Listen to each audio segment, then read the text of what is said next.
Hi hello എല്ലാവർക്കും ചാനലിലേക്ക് സ്വാഗതം. ഇന്ന് നമ്മുടെ ശരീരത്തിൽ ജലാംശം കുറയുമ്പോൾ സ്വാഭാവികമായിട്ടും നമുക്ക് ദാഹിക്കും. അതുപോലെ നമുക്ക് ബോഡി തരുന്നൊരു സൂചന ആയിട്ടും നമുക്ക് തലവേദന കണക്കാക്കാൻ പറ്റും.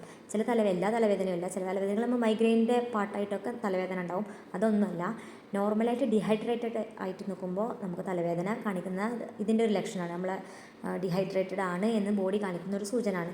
ഇതെങ്ങനെയെന്ന് വർക്ക് ചെയ്യുന്നത് വെച്ചാൽ, നമ്മുടെ ബോഡിയിൽ 60% ഓഫ് ദ നമ്മളെ ബോഡി വെയ്റ്റിൻ്റെ 60% എന്താണ്, വാട്ടറാണുള്ളത്. ഈ പിക്ചർ കണ്ടോ നിങ്ങൾ? നമ്മൾ തലയോട്ടിൻ്റെ മുകളിൽ ഒരു ക്രാനിയൽ ക്യാവിറ്റി എന്ന് പറഞ്ഞൊരു ക്യാവിറ്റി ഉണ്ട്. ആ ക്യാവിറ്റിയിലാണ് നമ്മൾ ബ്രെയിൻ സ്ഥിതി ചെയ്യുന്നത്. ഈ നമ്മുടെ ശരീരത്തിലുള്ള ഹാർട്ട്, കിഡ്നി, ലങ്സ്, ബ്രെയിന്, സ്കിന്ന് എല്ലാത്തിലും വാട്ടർ കണ്ടൻറ്റ് അടങ്ങിയിട്ടുണ്ട്. ഈ വാട്ടർ കണ്ടൻറ്റിൻ്റെ അളവ് കുറയുമ്പോൾ അതെന്തായാലും അതിൻ്റേതായിട്ടുള്ള റിയാക്ഷൻസ് കാണിക്കും. ഈ ബ്രെയിൻ എന്ന് പറഞ്ഞാൽ, ബ്രെയിന് ഈ സ്കള്ളിൻ്റെ മുകളിൽ, സ്കള്ള് മീൻസ് തലയോട്ടിൻ്റെ മുകളിൽ ആണ് നിൽക്കുന്നത്.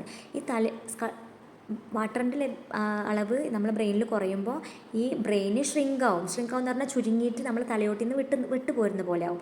ഈ ബ്രെയിനിൻ്റെ മുകളിലൊക്കെ എന്താണ്, നർവ്സ്, ഞരമ്പുകൾ, രക്തക്കുഴലുകളൊക്കെ ചുറ്റുമുണ്ട്. ബ്രെയിനിന് ഈ തലയോട്ടിൽ നിന്ന് വിട്ടു പോകുമ്പോൾ നമ്മൾ അടുത്തുള്ള രക്തക്കുഴലുകൾക്കൊക്കെ പ്രഷർ കൊടുക്കും, സമ്മർദ്ദം കൊടുക്കും. അപ്പോൾ അതാണ് നമുക്ക് ഹെഡേക്ക് ആയിട്ട് എക്സ്പീരിയൻസ് ചെയ്യുന്നത്. അല്ലാതെ തന്നെ ഹെഡേക്ക് നമുക്ക് സ്ക്രീൻ സ്പേസ് ഒരുപാട് അധികം എടുക്കുമ്പോൾ ഉണ്ടാവും, ഉറക്കം കുറയുമ്പോൾ ഉണ്ടാവും, മൈഗ്രെയിൻ്റെതുണ്ട്, അതൊക്കെ മെഡിസിൻ എടുത്താൽ തന്നെ മാറുള്ളൂ മൈഗ്രെയിൻ്റെതൊക്കെ. അപ്പോൾ ഇതുമാവാം, ഇങ്ങനെ ഒരു കാരണം കൊണ്ടും നമുക്ക് ഹെഡേക്ക് വരാൻ സാധ്യതയുണ്ട് എന്നുള്ളതാണ് ഞാൻ ഈ വീഡിയോയിലൂടെ പറയാൻ ഉദ്ദേശിച്ചത്. എല്ലാവരും സപ്പോർട്ട് ചെയ്യുക.